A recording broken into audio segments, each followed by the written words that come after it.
4 lies about retirement that keep seniors unhappy, and the truth. Hello, my friends. Welcome back to the channel, where we talk about living healthy, staying joyful, and thriving in our golden years. I'm so glad you're here today, because we're diving into something really important, something that could change the way you think about retirement. If you're new, hit that subscribe button and join our community. We're all about sharing wisdom, life lessons, and practical tips to make every day vibrant, no matter your age.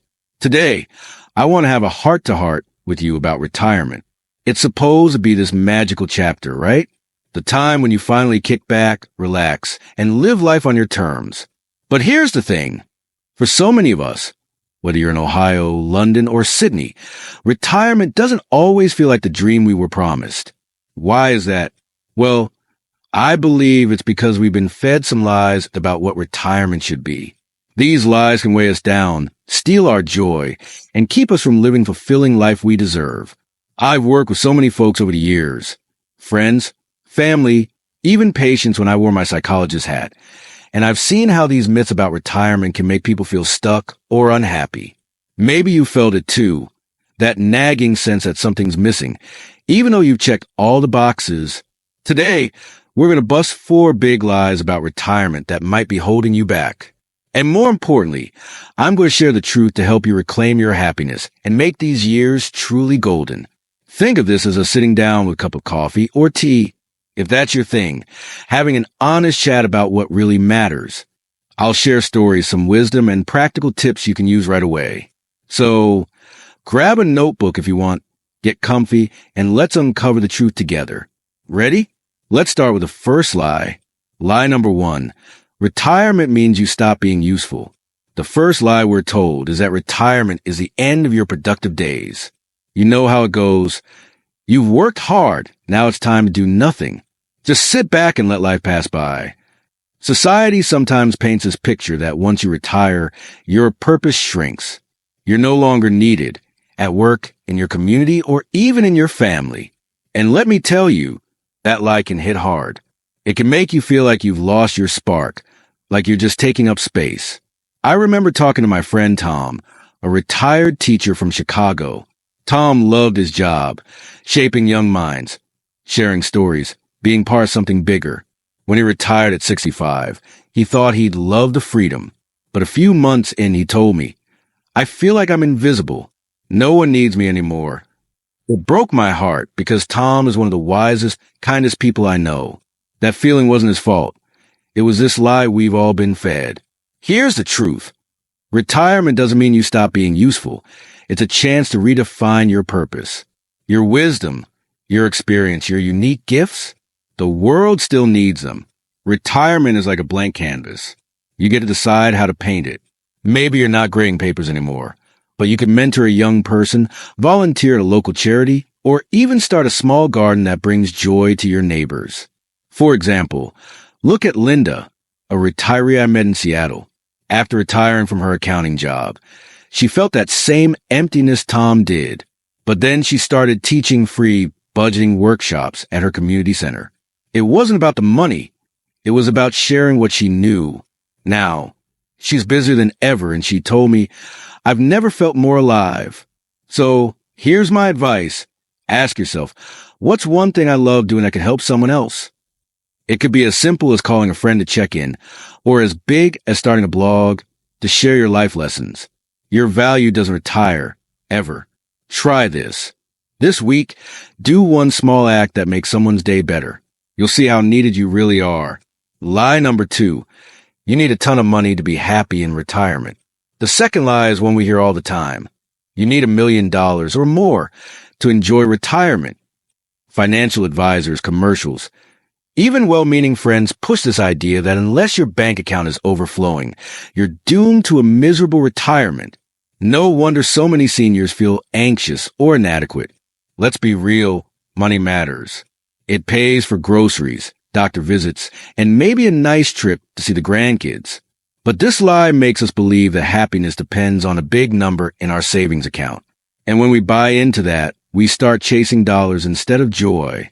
I'll never forget my neighbor, Susan, from a small town in Devon, England. Susan and her husband didn't have a fortune when they retired. They lived simply. No fancy cars, no exotic vacations. But you know what? They were the happiest couple I knew. Susan told me their secret. We focus on what we can do, not what we can't afford. They'd host potlucks with friends, take walks in the countryside, and spend evenings reading together. Their joy came from connection, not cash. Here's the truth. Happiness in retirement comes from living with intention, not from a fat wallet. Studies, like one from the National Institute on Aging, show that strong relationships and meaningful activities matter more than money for mental health as we age. You don't need to splurge to feel fulfilled. Want to know how to start? Make a list of 5 things that bring you joy and cost little to nothing. Maybe it's gardening, calling an old friend, or watching a sunset. For me, it's brewing a perfect cup of coffee and sitting on my porch. Costs less than $2. Then plan your week around those moments. If you're worried about money, try small tweaks. Cook at home more, swap travel dreams for local adventures, or check out free community events. You'll be amazed at how rich life feels when you focus on what truly matters. Lie number 3. Retirement is all about doing nothing. Nothing. Kick your feet up, watch TV all day, maybe play some golf if you're feeling fancy. Sounds relaxing for a week, right? But here's the problem. We're sold this idea that doing nothing is the ultimate goal. And for a lot of folks, that leads to boredom, restlessness, even depression. I saw this with my Uncle Joe in Florida. Joe was a busy guy, ran his own hardware store for 40 years. When he retired, he thought, great, I'll just relax. But after a month of lounging by the pool, he was climbing the walls. He told me, I'm bored out of my mind. I miss having something to do. Joe's not alone. That do-nothing dream can turn into a trap. The truth is that retirement is your chance to do something that lights you up. Humans are wired for purpose, for growth, for trying new things. Retirement isn't about stopping. It's about starting a new chapter. Maybe you've always wanted to learn to paint, take up yoga, or write that book you've been thinking about. Now's your time. Take my friend Margaret, who lives in Sydney. At 70, she decided to learn photography. Not because she wanted to be a pro, but because she loved capturing moments. Her grandkids, her garden, the beach at sunrise. She joined a local class, made new friends, and now her photos are even in a community exhibit. Margaret told me, I feel like I'm 40 again. Here's a tip. Pick one thing you've always wanted to try. It doesn't have to be big. Maybe it's baking bread or joining a book club. Google free classes in your area or check YouTube for tutorials. Start small, but start. You'll feel that spark come back, I promise. One more lie to go. Let's wrap this up strong. Lie number 4. You're too old to make new friends. The 4th lie is a sneaky one. By the time you retire, your social circle is set. You're too old to make new friends. Oh, this one hurts because it can make us feel isolated, like we're stuck with whoever's left in our lives. Maybe your kids are busy, your old coworkers have drifted away, or you've moved to a new town. It's easy to believe you're past the friend-making stage. I met a woman named Carol at a community event in Toronto. Carol was 68, recently widowed, and she felt so alone. She told me, I thought I'd never connect with anyone new at my age. That lie kept her home, avoiding people, until one day she took a chance and joined a knitting group. Fast forward a year, and Carol had a whole crew of friends, laughing, sharing stories, even traveling together. She said, I didn't realize how much I needed that. The truth is, you're never too old to build new connections.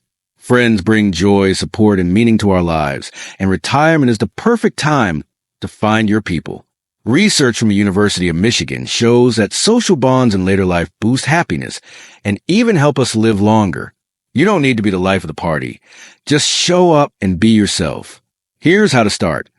Find one place where people share your interests. Maybe it's a church group, a walking club, or a class at the library. Don't overthink it. Just go once. Smile, ask someone their name, and see what happens. Another idea? Reconnect with an old friend you've lost touch with. Send a quick text or call them up. You'd be surprised how happy they'll be to hear from you. One last story. My dad, at 72, joined a chess club in his town. He was nervous. He hadn't played in years. But now, he's got buddies he meets every Wednesday, and they laugh like teenagers. Seeing him light up remind me that connection is what keeps us young at heart. All right, my friends, let's bring this home. We busted 4 big lies about retirement. That you stop being useful, that you need tons of money to be happy, that it's all about doing nothing, and that you're too old to make friends. The truth? Retirement is your chance to live with purpose. Find joy in the little things, chase new passions, and build connections that warm your heart. I hope today's chat has lifted your spirits and given you some ideas to make your days brighter. You're not just retired. You're rewriting your story, and it can be beautiful. Think about Tom, Susan, Margaret, and Carol. They found their spark by believing in themselves and taking small steps. You can too. Here's my challenge for you. Pick one thing from today's video to try this week. Maybe it's doing a kind act to feel useful, planning a free activity that makes you smile, signing up for a class, or reaching out to someone new. Let me know how it goes in the comments. I read every single one, and I love hearing from you.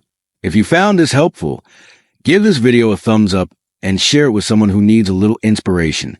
Don't forget to subscribe and hit the bell so you never miss our talks about healthy aging, timeless wisdom, and living your best life.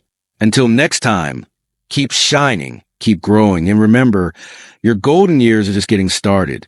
I'll see you soon. Take care.